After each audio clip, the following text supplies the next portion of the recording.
हरे कृष्णा। श्रीमद् भागवत गीता अध्याय 9 श्लोक नंबर 23।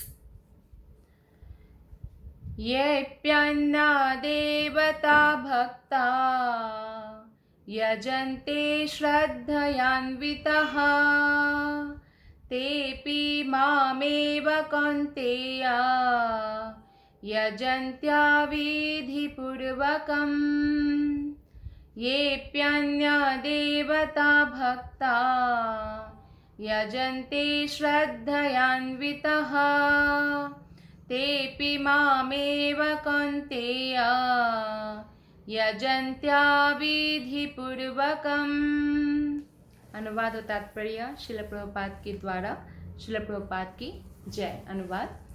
हे कुंती पुत्र, जो लोग अन्य देवताओं के भक्त हैं और उनकी श्रद्धा पूर्वक पूजा करते हैं, वास्तव में वे भी मेरी ही पूजा करते हैं, किंतु वे त्रुटिपूर्ण ढंग से करते हैं। तो भगवान श्री कृष्ण के ही सभी लोग अंश हैं, और देवता हो चाहे मनुष्य हो या कोई पशु पक्षी हो, सब लोग कृष्ण का ही अंश है। जैसे देवता और मनुष्य में इतना अंतर है, जैसे मनुष्य में भी सब व्यक्ति मनुष्य होने के बावजूद जो राजा होता है या एक साधारण प्रजा होता है, उसमें बहुत अंतर होता है। राजा में कई सारा शक्तियाँ होती है, पावर होती है, जैसे कि हमारे देश के प्रधानमंत्री के पास कई सारा पावर है, लेकिन एक साधारण व्यक्ति के पास वो पावर नहीं है। इतना ही डिफरेंस है तो दोनों मनुष्य ही।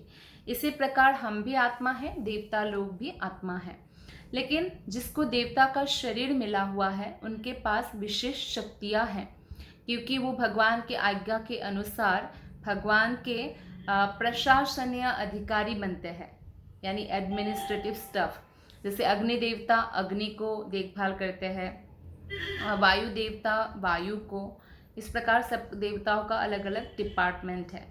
तो इस प्रकार से हम देखते हैं कि सब लोग भगवान के ही अंश होने के कारण अगर उनकी भी कोई पूजा कर रहे हैं तो कृष्ण की ही पूजा कर रहे हैं। लेकिन कृष्ण स्वयं कहते हैं इस श्लोक में, यजन्त्या अविधि पूर्वकम। अविधि पूर्वकम मतलब गलत तरीके से, ये तरीका गलत है, कृष्ण कहते हैं।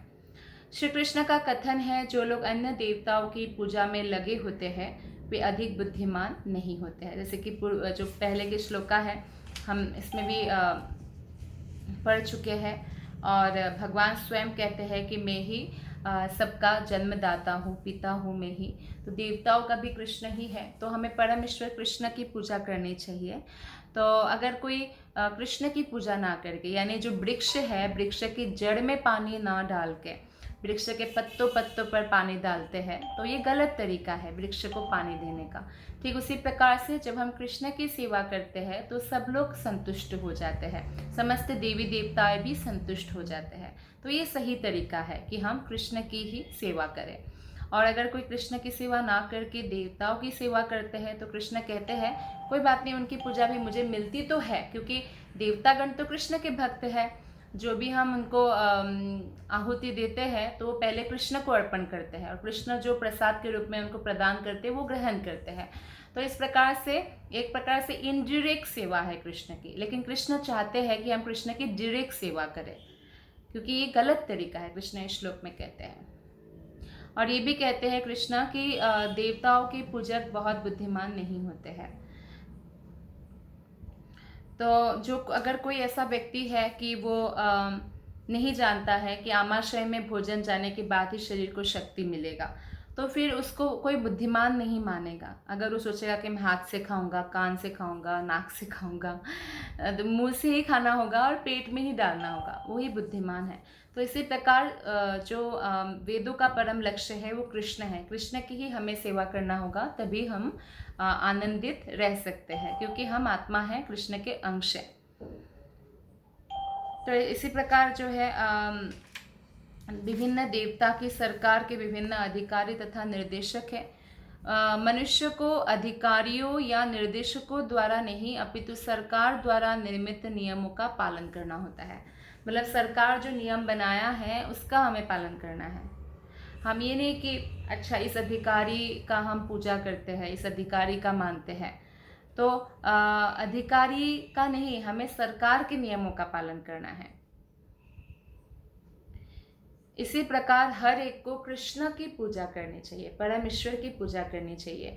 इससे भगवान के सारे अधिकारी और निर्देशक स्वतः प्रसन्न हो जाएंगे। और इसमें कभी संदेह नहीं रखना चाहिए कि मैं अगर देवी देवताओं का पूजा छोड़कर कृष्ण की अनन्य भक्ति करने लगूंगा तो देवी देवताएं नाराज होकर मेरे जीवन में बहुत सारा कुछ कालामिटीज़ या कोई बहुत सारा विपत्तियाँ तो नहीं लाके खड़े कर देंगे। ऐसा देवी देवता है वो लोग, असुर नहीं है। असुर लोग ऐसा करते हैं। अगर असुर लोगों को सम्मान नहीं दिया जाए, पहली बात तो ज़बरदस्ती सम्मान की आशा करते हैं, और सम्मान नहीं दिया जाए तो लोगों को डरा धमका कर सम्मान हासिल करते हैं। जैसे कि हिरण्यकशिपु थे, रावण थे, तो डरा धमका कर। लेकिन देवताएं जो हैं वो इसीलिए देवता बने हैं क्योंकि वो सतोगुणी हैं, और इसीलिए देवता लोग अपना कर्तव्य का पालन करते हैं। और जब कोई देवता की पूजा छोड़कर कृष्ण की अनन्य भक्ति करने लगता है तो प्रेम भक्ति चंद्रिका में बताया गया है, देवता लोग कहते हैं बहुत सुंदर हुआ, बहुत अच्छा हुआ, इस प्रकार से कहते हैं। तो यानी सब लोग स्वतः ही प्रसन्न हो जाते हैं केवल कृष्ण की पूजा करने से। तो अधिकारी तथा निर्देशक, जैसे आप किसी डिप्टी कमिश्नर ऑफिस में जाते हैं तो कुछ काम करवाने के लिए, तो वहाँ की क्लर्क या कोई ऑफिसर को अगर आप रिश्वत दे के काम करते हैं तो वो गलत है। रिश्वत देना या रिश्वत लेना दोनों ही गलत है ना। तो इस प्रकार से अगर कृष्ण की पूजा नहीं करके हम देवता जो कृष्ण के अधिकारी, कृष्ण ने नियुक्त किया हुआ अधिकारी है, सरकार जो कृष्ण का सरकार है इसमें अधिकारी है, तो उनको एक प्रकार से रिश्वत देना हुआ, घूस देना हुआ। इसीलिए भगवान श्री कृष्ण इसमें श्लोक में उल्लेख करते हैं एक शब्द अविधि पूर्वकम। दूसरे शब्दों में कृष्ण अन्य देवताओं की व्यर्थ पूजा का समर्थन नहीं करते, यही अर्थ है इसका। श्लोक नंबर 24 में भगवान श्री कृष्ण कहते हैं अहम ही सर्वयज्ञानम भोक्ता च प्रभुरेव च न तु मामाभिजानन्ति तत्त्वेन तश्चवन्ति ते। अहम हि सर्वयज्ञानं भोक्ता च प्रभुरेव च न तु मामाभिजानन्ति तत्त्वेन तश्चवन्ति ते। अर्थात कृष्ण कहते हैं मैं ही समस्त यज्ञों का एकमात्र भोक्ता तथा स्वामी हूँ, अतः जो लोग मेरे वास्तविक दिव्य स्वभाव को नहीं पहचान पाते वे नीचे गिर जाते हैं। तो भगवान साफ साफ कहते हैं कि समस्त यज्ञों का एकमात्र भोक्ता है भगवान श्री कृष्ण, और इसलिए जो व्यक्ति कृष्ण के दिव्य स्वभाव को नहीं जान पाते हैं और कृष्ण को देवी देवता के समान मानते हैं या देवी देवताओं को कृष्ण से बढ़कर मानते हैं तो वो नीचे गिर जाते हैं, वो कभी उनका पतन हो जाता है। तो ये बहुत इंपॉर्टेंट श्लोक है, हमें ये समझना चाहिए कि भगवान श्री कृष्ण ही समस्त यज्ञों का एकमात्र भोक्ता, उनके अलावा कोई भोक्ता नहीं है। हम सब लोग, यहाँ तक कि देवता लोग, असुर हो, चाहे कोई प्राणी हो, कोई भी जीवात्मा हो, सारे शक्तियाँ भी कृष्ण के द्वारा भोग्या है, कृष्ण ही एकमात्र भोक्ता है।